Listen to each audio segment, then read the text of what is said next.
Grabe kaluoy ani mga paghitabo ni mga kabatan-unan karon oh.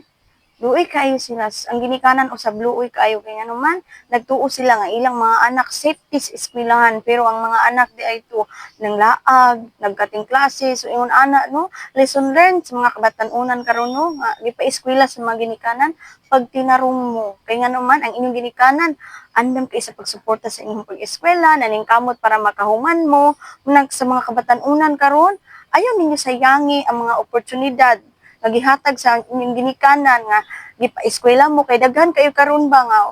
gusto mo eskwela apan dili kay eskwela tungod sa kawadon pero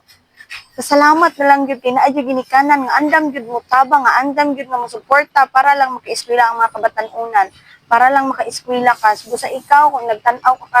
karon nga og eskwela pagtarong sa imong pagkinabuhi sunda ang imong magpapa paningkamot ayo paglaag-laag kay wa ta kabalo sa unsa mahitabo wa ta kabalo sa aksidente sa sama ani nila wala sila kabalo nga maaksidente na wa ta kabalo kung kanus ata mamatay aning kalibutana tungon anay no mas maayo nang mamatay ta nga prepare ta mas maayo nga mamatay ta nga naatas kamot sa Ginoo kay wala ta kabalo waon na dai ta sa Ginoo wala ta kabalo nga madisgrasya ta so ingon ana no so lesson learned sa mga kabatan-unan karon nga pag tinarong mo gipa-eskwela mo tarong sa inyong ginikanan pag tinarong mo ayaw mo sige laag-laag kay wala ta kabalo sa disgrasya wala ta kabalo sa unsay maabot nga panghitabo unan karon please tabangi usab ninyo ang inyong kaugalingon nga makahuman mo